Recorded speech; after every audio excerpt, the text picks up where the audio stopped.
ঐতিহাসিক চৰাইদেৱে আমাৰ সকলোৰে আকাংক্ষিত যেটো স্বীকৃতি বিশ্ব ঐতিহ্য ক্ষেত্ৰ হ'ব লাগে ইউনেস্কোয়ে ঘোষণা কৰিব লাগে যেটো আমি বহু দিনৰ পৰা আশা কৰি আছিলো হেতু স্বীকৃতি পালে আৰু আমি সকলোৱে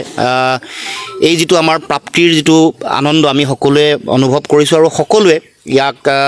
এটা আমাৰ জাতীয় জীৱনৰ প্ৰাপ্তি বুলি আমি সকলোৱে গ্ৰহণ কৰিছো আৰু এই যেটো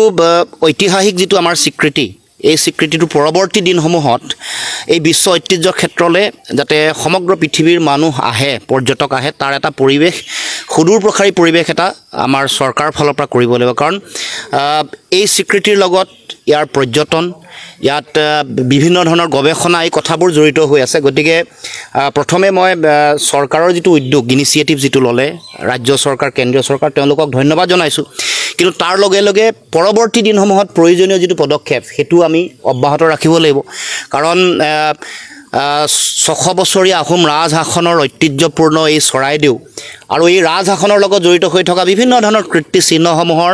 সংৰক্ষণ সংবৰ্ধন আৰু এইসমূহক বিশ্ব দৰবাৰলৈ আগবঢ়াই লৈ যোৱাৰ আমাৰ যেটো জাতীয় দায়িত্ব এই দায়িত্ব সকলোৱে পালন কৰিব লাগিব গতিকে আমাৰ এটো সদায় আশা আছে কেন্দ্ৰীয় চৰকাৰ ৰাজ্য চৰকাৰৰ প্ৰতি আহ্বান আছে যাতে চৰাইদেউৰ এই স্বীকৃতিৰ পিছত আৰু যিবোৰ আমাৰ কীৰ্তি চিহ্ন আছে বহু বিভিন্ন ধৰণৰ অৱহেলিত হৈ আছে বেদখল হৈ আছে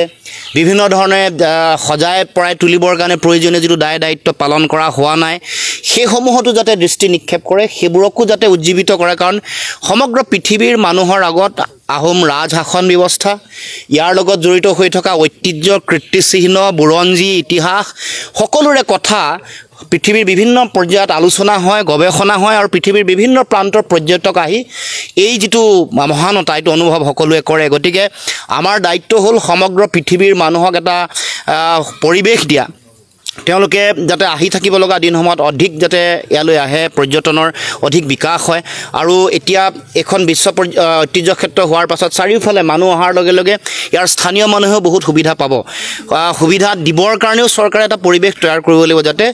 পৰ্যটনৰ যোগেদি স্থানীয় ৰাইজৰ লাভ হয় স্থানীয় মানুহে বিভিন্ন ধৰণৰ পৰ্যটন উদ্যোগৰ লগত জড়িত হোৱাৰ সুযোগ পায় তাৰ কাৰণে এটা পৰিকাঠামো গঢ়ি তুলিবৰ কাৰণে চৰকাৰ ফালৰ পৰা নিখুঁত এটা সুসংহত বিজ্ঞানসন্মত পৰিকল্পনা গঢ়ি তোলাৰ এটা প্ৰয়োজনীয়তা আছে গতিকে আহ্বান জনাম কেন্দ্ৰীয় ৰাজ্য চৰকাৰে ইউনেস্কোৰ স্বীকৃতিৰ পিছত ইউনেস্কোয়ে লোৱা বিধি ব্যৱস্থা বা তেওঁলোকে দিয়া বিভিন্ন সহায় সহযোগিতাৰ উপৰিও কেন্দ্ৰীয় ৰাজ্য চৰকাৰৰ নিজেও যাতে এটা উদ্যোগ থাকে যাতে চৰাইদেউ আৰু